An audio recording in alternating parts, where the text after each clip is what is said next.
sa araw na to. Ako nga pala si Mr. Rick Bernardo. So sa oras po na to ang ating pong pag-aaralan ay napaka simple lang at alam kong kayang-kaya yung lahat. Matapos nating ma-check, matapos nating assemblein, so this time ilalagay ko na sa isang casing. So bibigyan ko lang kayo ng mga tips kung paano natin to i-assemble dahil isa sa pinaka-importante, hindi lang natin napagana na to, ay yung tinatawag nating cable management. So, na kung saan maayos ang mga cable natin, so ang ventilation sa loob nito ay napakaganda ng sirkulasyon ng ating air sa loob ng ating system. So, una sa lahat, siyempre lalagyan muna natin ng power supply. Pag binili nyo tong casing na to, yung iba ay without power supply. Kung meron ka na case lang yung bibilin mo, meron namang pag binili to, kasama na yung power supply. Bahala ka nang mamili kung ilan yung ating wattage. ATX 500 watts ProLogic yung aking gagamitin. Okay, so ito yan. At the same time, ang ating front panel sa harapan nito ay andito na yung ating mga ikakabit. Yung ating sa USB port natin. At ito naman yung sa power natin. Meron tayong HDD, hard disk LED. So, at meron tayong power switch or PWR. Then, of course, meron tayong power LED. At meron tayong reset. So, minsan, hindi na natin to maikabit ng maayos. Pero, ang pinaka-importante lagi dito ay yung power. So, ayun ang unang-unang kakapain natin. Pero pag may diagram, lalong mas maganda. Pero pag habang lagi kang gumagawa, natatandaan mo na yan. Okay, so, sa power supply natin, kilalanin muna natin yung mga tinatawag nating mga screw, mga metal screw. So, itong isang screw na to ay, kung papansinin nyo, ay ang kanyang thread ay laktaw-laktaw. Ibig sabihin nito, wrap thread tayo. Ito naman ay, ang thread nito ay pino, pine thread. So usually, ito ay ginagamit sa motherboard, sa hard disk. Ito yung sa ating mga power supply. Ayan. So kaya kailangan, hindi tayo nagkabali-bali-baliktad dyan. Pero pagdating ng time na lumuwag na yung tornilyuhan ng hard disk, ng CD-ROM, yung sa power supply na ang ating dinudukot. Ayan, ito na ang dinudukot natin. So, ano natin yung power supply. Sabahan muna natin itong motherboard. Ayun yung power supply. Sa power supply, so ikakabit natin yung ating tornilyo. So, may 4 to na tornilyo. Ayan. Kung kinulang na, opposite side na lang. So, pag ano na yun, ayun. Kaya mahalaga sa atin na itinatabi yung mga tornilyo kapag tayo ay nag-assemble ng mga ating mga system unit. Ayan. So, nakahanda akong mga tornilyo dito. Ayan. So, pangalawa ay yung, of course, yung motherboard natin. Pag binili natin itong motherboard, let's say, pwede nang isalpak yung microprocessor o processor, yung cooling fan, at siyempre, of course, yung heatsink natin. Pwede mo nang ilagay yung memory natin, yung speaker, ayun. Okay, so, pag binili to, nasa box to, meron tong manipis na foam. Okay din to na gamitin, isabay. Ang purpose niya, actually, kahit wala naman to, hindi naman gagrounded yung ilalim nito dito sa ating casing. Dahil meron tong mga post na nakatayo dyan, binding post na tinatawag. So, na pag-i-screwhan. Ang purpose lang nito, kung bakit ko inilalagay ito madalas, dahil minsan ay nagiging careless tayong kumilos, o sabihin natin hindi sinasadya, may naiwan na tornilyo. Mahirapan pumasok sa loob ng motherboard to, kasi may isang nakakalang na manipis na foam. May nakakalso. Pagka wala kasi ito, may tendency kailangan siyasatin mo na walang tornilyong maiwan. at baka ayun ay kumalso sa ilalim, mag-short yung ating motherboard. Okay, so ihanda na natin yan. So, bago ko tuluyang assemblein to, no? So, paalala lang muna, so, kailangan ang ating katawan ay i-ground natin sa mga wall, sa metal. Kung wala tayong ground strap or wrist strap kung tawagin. So, ayun ay wrist strap na ikinakabit sa earth ground natin.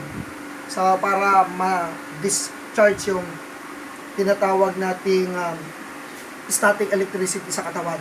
Pero since ang una kong hinawakan ay yung casing, yung tools ko, so, at wala na tayong kuryente sa katawan. Okay, so, kaya, bago natin to ulit assemblein, meron tayong plates to na kasama kapag binibili natin to, ikakabit natin dyan. At, yung metal na nandito. So, kasama na tong pinaka back panel natin, yung pinaka plates na ito. So, ito ay sukat. Every time na magpapalit tayo ng motherboard, hanapin natin to. So, nakakurba naman yan dito. So, tutulak lang natin. Ay, yung clip, ayun, lumagitik na. Para eksakto yung butas.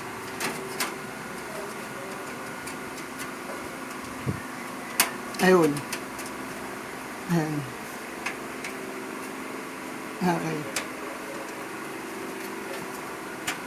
Ayun. Isa pa. Ano ba? Sumasablay ah. Ayun.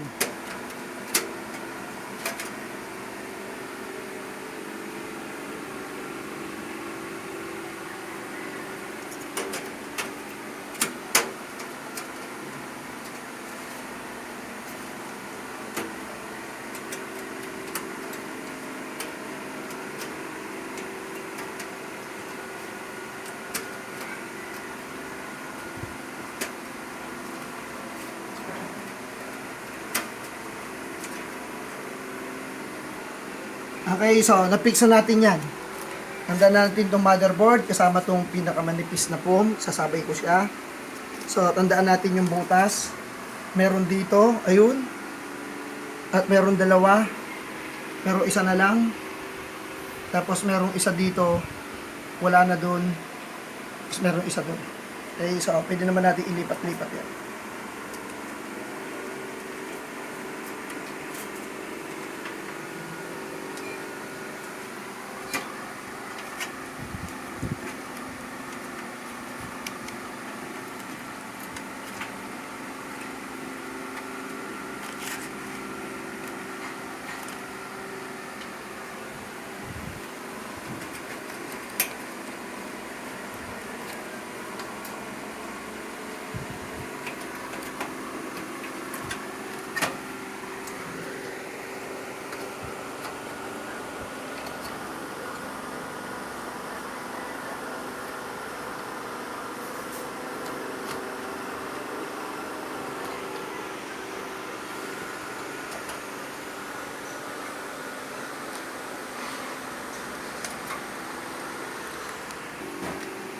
Sa lagyan na natin itong mga tornilyo na to. Maganda yung screw natin na screwdriver natin ay merong magnet.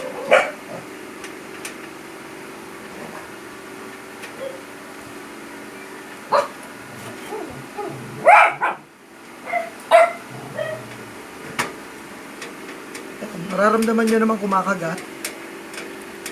Medyo kumagat na siya.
So, ilalagay natin yung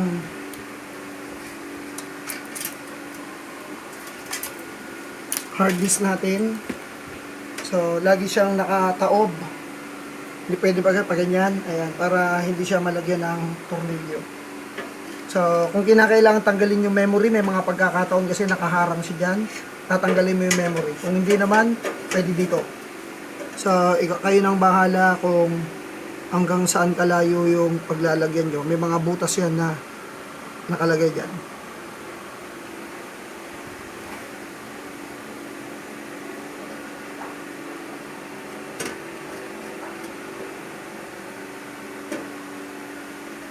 Lagyan pa natin ang isa.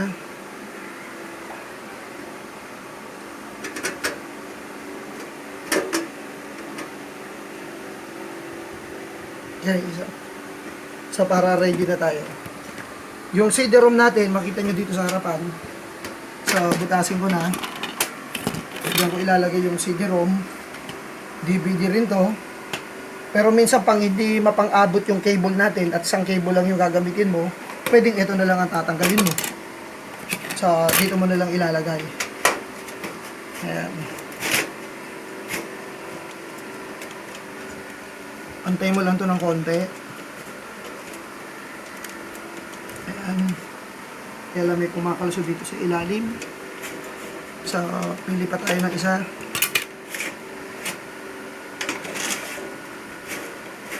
Ayun. Ibabalik natin to.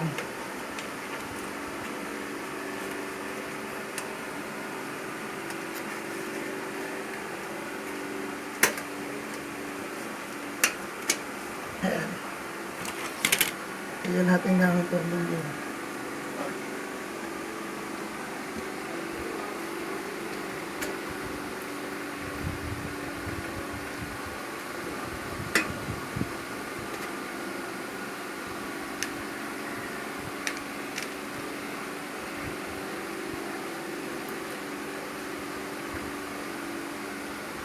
Since wala na tayong floppy disk drive, meron tayong replacement na pabalit dito na isasaksak natin doon sa saksakan ng USB. Ito ay pwedeng lagyan ng mga memory. So, pwede natin to. Iba-ibang size, kaya lang medyo luma na rin. Pero ilagay na rin natin.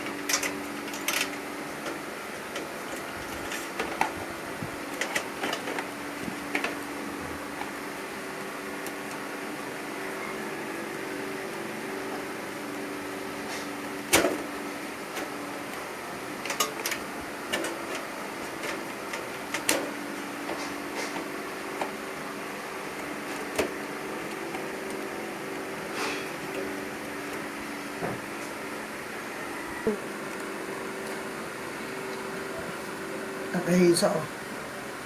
Fixan natin yan.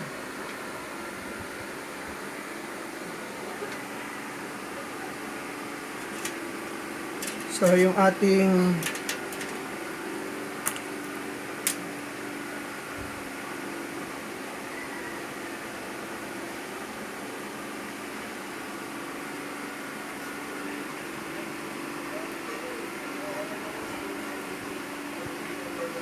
sa SATA, rather power, reset, yung ating hard disk LED, yung ating power. So, iikot na natin to para magkakapartner sila. So, ito yung power switch natin. Dito natin sa red ilalagay. Yung ating switch ng reset, kahit magbaliktaran sila, okay lang. Sa kabilang side naman, yung ating power LED. So, yung positive, ito, dito siya.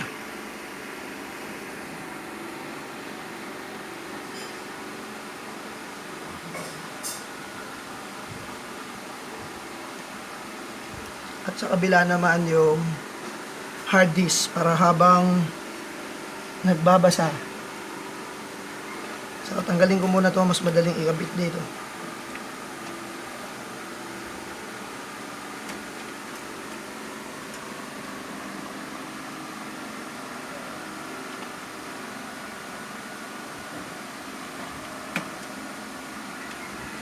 Okay, so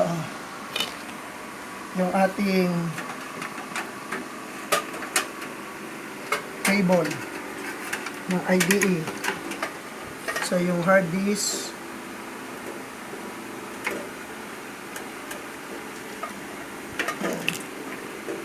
yung CD-ROM,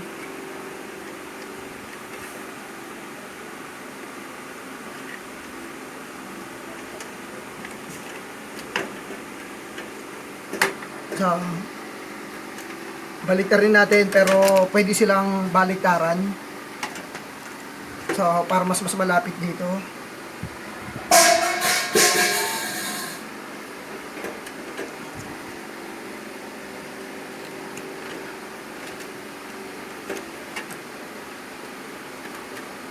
Ayan.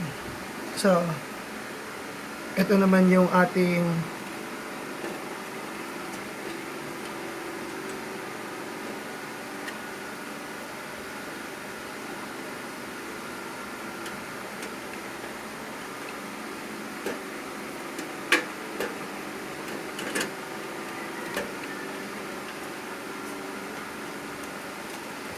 so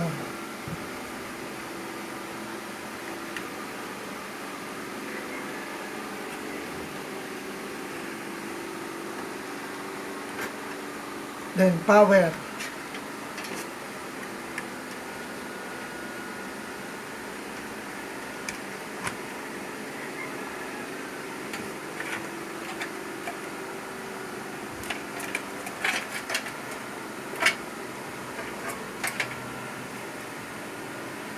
Support supply. Ingatan natin sumaya doon, ay nakaayusin natin.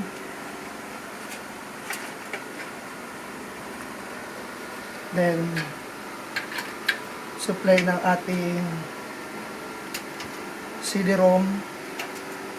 Kung aabot yun, pwede yun. Pag hindi, ito namang isa. So ito namang ating USB sa harapan.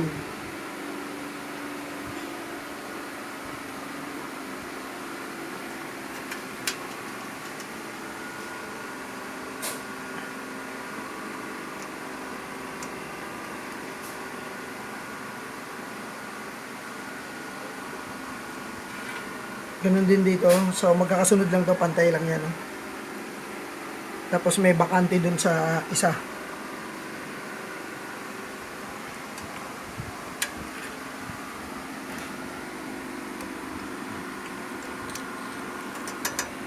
So, unahin ko muna itong isa na to.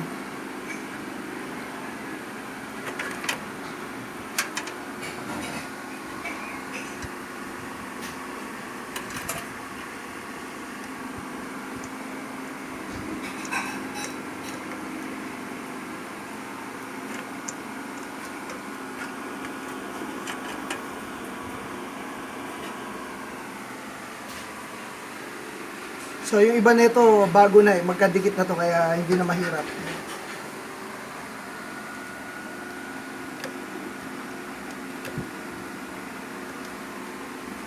Okay, so good.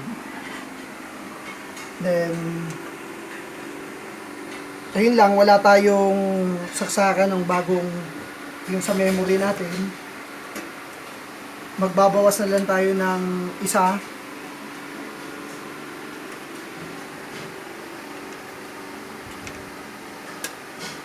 So, since meron din naman ditong saksakan ng USB, pwede na natin tanggalin tong dalawa at ipapalit na lang to isang buo.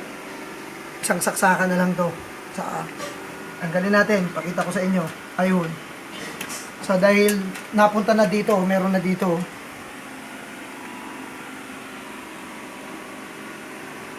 So, ito, isang buo na lang to. So, Ititiklop na natin to. Ayos na natin to. At importante ay meron tayong twist ties. Pag wala tayo nun, yung mga pinutol na lang na cable ng UTP, cable, ito na lang yung panglalak natin. Ito twist natin to para mas maayos. So wala naman tayong ruling sa cable management, pero habang kasing gumagawa tayo mismo ay nagkakaroon ng idea na hindi maganda yung pagkakaayos ng wiring natin. So iikot ko doon, gaganyan ko siya. So then susunod natin, iayos natin to. So maghahanap tayo ng pwedeng malusutan.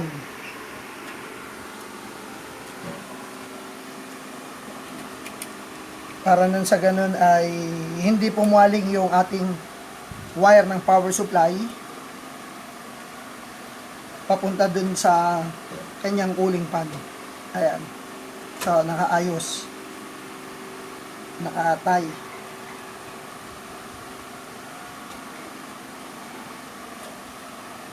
So ganyan natin.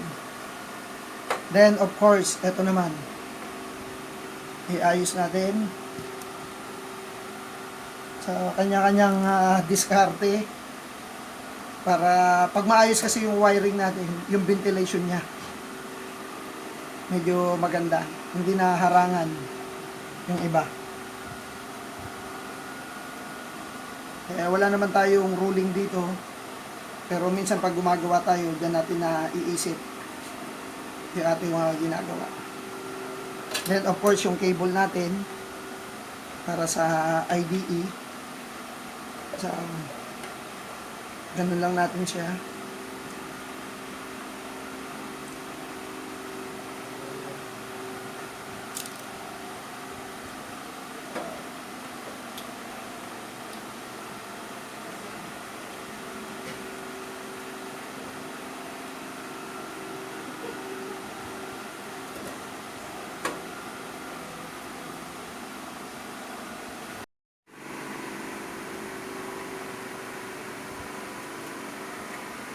Okay, so kung makikita nyo, napakaganda ng ayos natin. Maluwag dito. Sa ventilation lang ay magiging maganda yung sirkulasyon niya.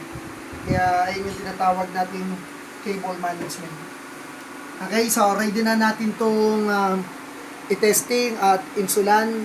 Kaya huwag niyo pong kakalimutan na subaybayan yung lahat ng video na aking ginagawa sa mga susunod pa. At maraming salamat na naman sa inyong lahat.